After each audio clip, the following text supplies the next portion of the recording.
नमस्कार मेरे सनातनी परिवार, हम हिंदुस्तानी चैनल पर आप सभी का बहुत बहुत स्वागत है। मित्रों, योगेश्वर श्री कृष्ण शरणम मम। योगेश्वर श्री कृष्ण की शरण ही सर्वा है। मित्रों, इसके बिना किसी का भी उद्धार नहीं है। ये बात आज के वीडियो में हम बताने वाले हैं, क्योंकि हम कितना भी यज्ञ करते हैं, कितनी भी विधि विधान करते हैं, लेकिन जब तक हमारी भक्ति नहीं होती है, प्रेम भाव नहीं होता है भगवान के प्रति, तब तक हमारा कुछ भी नहीं हो पाता है। और इसके लिए स्वयं श्री कृष्ण ने जब भी वृंदावन में थे तभी ये उदाहरण दिया। उन्होंने कैसे ब्राह्मण पत्नियों का उद्धार किया, इसकी बात हम आज करने वाले हैं। तो इसके लिए मित्रों वीडियो पूरा देखिएगा।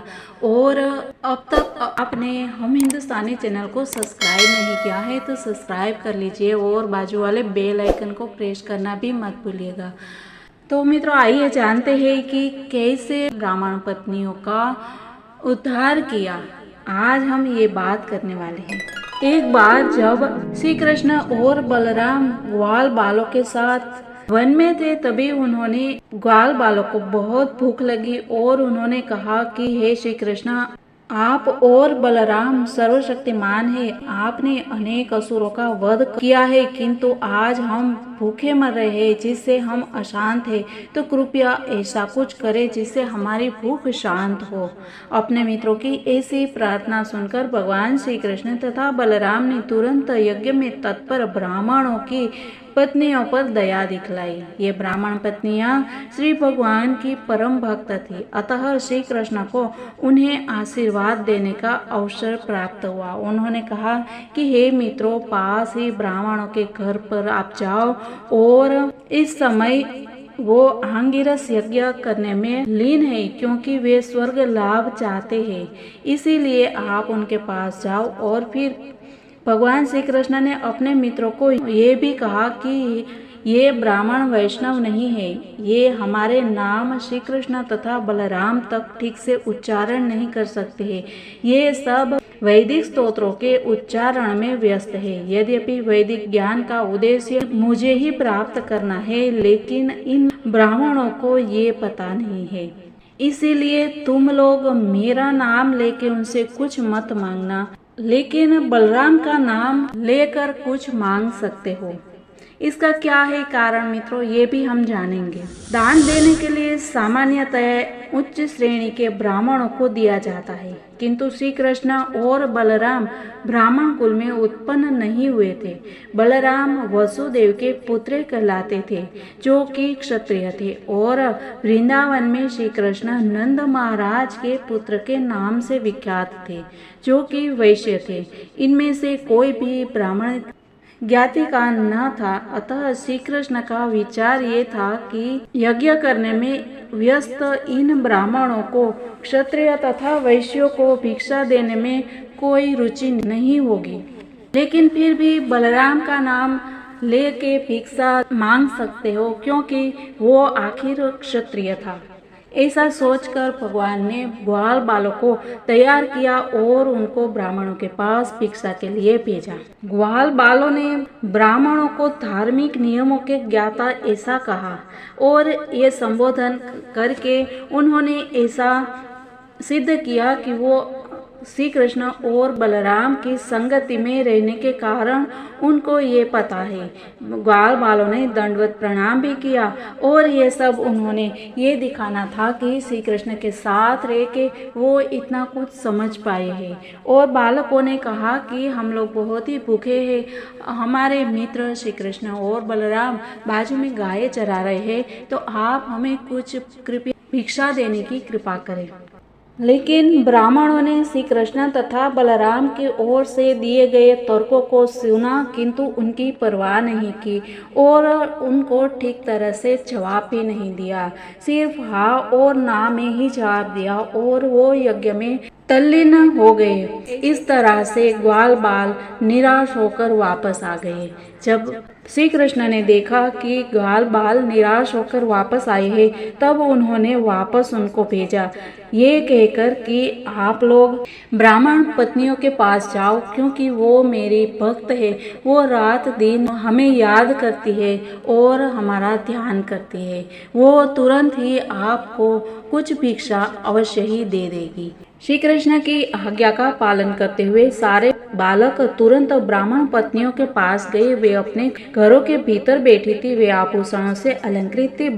बालकों ने प्रणाम करते हुए कहा कि माताओं, हमारा नमस्कार स्वीकार करें और हमारी बात सुने। आपको ज्ञात हो कि आपके निकट ही भगवान श्री कृष्ण तथा बलराम अपनी गायों के साथ आए हुए हैं और हम उनके आदेश से यहाँ आए हैं। हम सभी बहुत भूखे हैं, अतः हम आपके पास कुछ भोजन मांगने के लिए आए हैं, तो कृपा करके श्री कृष्ण, बलराम तथा हम सबों को खाने के लिए कुछ दे। यह सुनते ही ब्राह्मण पत्नियां श्री कृष्ण तथा बलराम के लिए आतुर हो उठी। यह अविलंब प्रतिक्रिया स्वतः हुई। उन्हें श्री कृष्ण तथा बलराम की महत्ता बताने की आवश्यकता नहीं पड़ी, अपितु श्री कृष्ण तथा बलराम का नाम सुनते ही उन्होंने देखने के लिए वे बेचैन हो उठी और श्री कृष्ण का निरंतर चिंतन करते रहने से वे सबसे बड़ा ध्यान कर रही थी। अतः सारे ब्राह्मण पत्नियां विभिन्न पात्रों में उत्तम उत्तम व्यंजन भरने में लग गई। यज्ञ संपन्न होने के कारण सारा भोजन अत्यंत स्वादिष्ट था। भोजन ले लेने के बाद वे अपने प्रिय पात्र श्री कृष्ण के पास जाने के लिए उसी तरह तैयार हो गई जिस प्रकार नदियां समुद्र की ओर बहती है। वे ब्राह्मण पत्नियां दीर्घ काल से श्री कृष्ण को देखने के लिए आतुर थी, किंतु जब जब वे घर छोड़कर उनको देखने के लिए तैयार होती, तब तब उनके पति, पिता, पुत्र तथा संबंधी जाने से मना करते। किंतु इस बार वे मानी नहीं। जब भक्त श्री कृष्ण के प्रति आकृष्ट हो जाता है तो वह शारीरिक बंधन की परवाह नहीं करता। अतः ये स्त्रियां यमुना तटवर्ती वृंदावन के जंगल में गई, जो वनस्पति तथा नवविकसित लताओं तथा पुष्पों से हरा भरा था। उन्होंने जंगल में श्री कृष्ण तथा बलराम को अपने प्रिय संगियों के सहित गायें चराते देखा।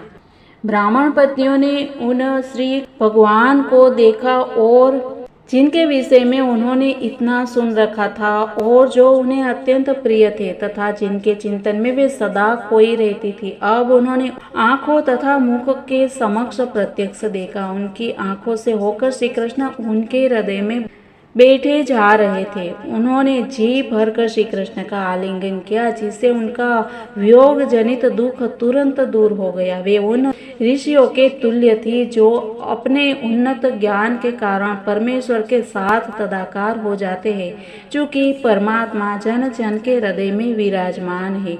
अतः भगवान श्री कृष्ण उनके मन की बात जान गए। श्रीमद् भगवद गीता में भी कहा है कि मनुष्य को सारे कर्म तथा धर्म त्याग कर उनकी श्री प्रभु की शरण में जाना चाहिए। श्री कृष्ण ने हंसते हुए उनसे कहना प्रारंभ किया। श्री कृष्ण ने उनका स्वागत इन शब्दों में किया कि हे ब्राह्मण पत्नियां, आप सभी अत्यंत भाग्यशालिनी है। मैं आपका स्वागत करता हूँ। कृपया बताइए कि आपकी मैं क्या सेवा करूँ। आप सारे बंधन तथा परिवार, पिता, भाई और पति के व्यवधानों की उपेक्षा करके मेरे दर्शन के लिए यहाँ आई है और यह उचित ही है। जो ऐसा करता है वह अपने हित को वास्तव में जानता है, क्योंकि किसी मंतव्य या बंधन के बिना मेरी दिव्य प्रेमा भक्ति करना वास्तव में सब जीवों को लिए कल्याणकारी है। श्री कृष्ण ने इस तरह यह पुष्टि कर दी कि श्री भगवान के प्रति समर्पण करने से बद्ध जीव उच्चतम सिद्ध अवस्था तक पहुंच सकता है। मनुष्य को श्री भगवान के प्रति पूर्ण समर्पण अत्यंत शुभ मार्ग है, क्योंकि परमेश्वर ही प्रेम के परम लक्ष्य है। आगे श्री कृष्ण ने कहा कि हे ब्राह्मण पत्नियां, अब आप अपने घर जाए, आप अपने को यज्ञ कर्म में लगाए और अपने पतियों तथा गृहस्थ की सेवा में लग जाए, जिससे आपके पति आपसे प्रसन्न हो और उन्होंने जो यज्ञ प्रारंभ कर रखा है वह समुचित रीति से संपन्न हो सके। आखिर आपके पति गृहस्थ है और आपके बिना वे अपने निर्धारित कार्यों को कैसा पूरा कर सकते हैं। तब उन ब्राह्मण पत्नियों ने उत्तर दिया कि हे स्वामी, इस तरह का आदेश आपको शोभा नहीं देता। आपका शाश्वत वचन है कि आप अपने भक्तों की सदैव रक्षा करेंगे, अतः आप अब इस वचन को पूरा कीजिए। जो भी आपके पास आकर आत्मसमर्पण करता है वह इस संसार के वापस लौटता नहीं है। हमें आशा है कि आप अपने वचन को पूरा करेंगे।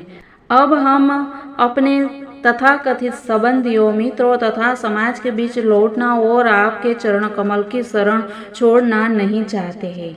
और हम घर पर जाकर करेंगे भी क्या, क्योंकि हमारे पति, पिता, पुत्र, भाई, माता तथा मित्र हमें घर पर पुनः स्वीकार नहीं करेंगे, क्योंकि हमने उन सबों को पहले ही त्याग रखा है। अतः हमारे पास अब कोई सहारा नहीं है। अतः आप कृपा करके हमें घर जाने के लिए ना कहें। पर श्री कृष्ण भगवान ने कहा कि हे ब्राह्मण पत्नियां, आप आश्वस्त रहे कि घर लौटने पर न तो आपके पति आपकी उपेक्षा करेंगे और न आपके भाई, पुत्र या पिता आपको ग्रहण करने से इनकार करेंगे, क्योंकि आप सब मेरे भक्त हो और आपसे तो सामान्य जन से देवता तक सब प्रसन्न होंगे, क्योंकि श्री कृष्ण जन जन के हृदय में परमात्मा रूप में स्थित है और जो परमात्मा का भक्त होता है तो वह सबों का प्रिय बन जाते हैं। भगवान ने आगे भी कहा कि मेरे लिए दिव्य प्रेम शारीरिक संबंधों पर निर्भर नहीं करता है, अपितु जिस किसी का भी मन निरंतर मुझ में लीन रहता है वह मेरे लिए सानिध्य के लिए शीघ्र ही मेरे पास आएगा। इस उपदेश को सुनकर सभी ब्राह्मण पत्नियां अपने पतियों के पास वापस लौट गई और इस तरह भगवान श्री कृष्ण ने उनको प्रेम का आशीर्वाद दिया और प्रेम की भक्ति दे दी। जब श्री कृष्ण के पास से अपनी पत्नियां वापस लौट आई तो यज्ञ में संलग्न ब्राह्मण श्री भगवान को भोजन देने से इनकार करने के पाप कर्म हेतु पश्चाताप करने लगे। अंत में उन्हें अपने नादानी समझ में आ गई। उन्होंने वैदिक अनुष्ठानों में व्यस्त रहने के कारण उन्होंने श्री कृष्ण भगवान की उपेक्षा की थी, जिन्होंने सामान्य पुरुष की भांति प्रकट होकर कुछ भोजन मांगा था। अपनी अपनी पत्नियों की श्रद्धा भक्ति देखकर वे अपने आप को कोसने लगे और उन्होंने पश्चाताप था कि यद्यपि उनकी पत्नियां भी शुद्ध भक्त है और वे स्वयं लेस मात्र न समझ पाए कि परमात्मा से किस तरह प्रेम करना चाहिए और किस तरह उनकी दिव्य प्रेमा भक्ति करनी चाहिए। वे परस्पर बातें करने लगे कि हमारा ब्राह्मण रूप में जन्म लेना धिक्कार है, वैदिक साहित्य के हमारे सारे ज्ञान को धिक्कार है, हमारे यज्ञ करने तथा सारे विधि विधान के पालन करने और सब पे उनको बहुत ही पश्चाताप हुआ। ब्राह्मणों ने आगे कहा कि वे यदुकुल में बालक के रूप में प्रकट हुए, अतः हम अज्ञानवश यह नहीं समझ पाए कि वे श्री भगवान हैं, किंतु साथ ही हमें गर्व है कि हमें इतनी महान पत्नियां मिली है कि वे हमारे कठोर विरोध की बावजूद भी सब बंधन छोड़कर भगवान को प्राप्त करने में सफल हुई। और आगे कहते हैं कि हम श्री भगवान से प्रार्थना करते हैं कि वे हमें क्षमा करें, क्योंकि हम उनकी बहिरंगी शक्ति से मोहित हैं। हमने उनकी दिव्य महिमा जाने बिना उनकी आज्ञा का उल्लंघन किया है। ब्राह्मणों ने अपने पापों का प्रायश्चित किया। वे स्वयं जाकर उनको नमस्कार करना चाहते थे, किंतु कंस के भय से वे नहीं जा पाए और उनकी शरण स्वीकार न कर पाए। दूसरे शब्दों में, जब तक भक्ति के द्वारा शुद्ध न हो लिया जाए तब तक श्री भगवान की शरण में जाना बहुत कठिन है। विद्वान ब्राह्मण तथा उनकी पत्नियां इसका जीता जागता उदाहरण है। ब्राह्मणों की पत्नियों ने भक्ति से प्रेरित होने के कारण किसी प्रकार के विरोध की परवाह नहीं की और वे तुरंत श्री कृष्ण के पास पहुंच गई। किंतु श्री भगवान की सर्वोच्चता से अनजान होने तथा पश्चाताप करने पर भी वे ब्राह्मण राजा कंस से तब भी भयभीत थे, क्योंकि वे कर्मों में अत्यधिक लिप्त थे। इस प्रकार श्री कृष्ण भगवान ने यह बताया कि भक्ति ही सर्वश्रेष्ठ है और भक्ति से ही प्रभु की प्राप्ति हो सकती है। मित्रों, इसी बात के साथ मिलते हैं, ऐसी ही बातों के साथ हम मिलते हैं कल। तब तक के लिए सबको जय हिंद, वंदे मातरम, भारत माता की जय।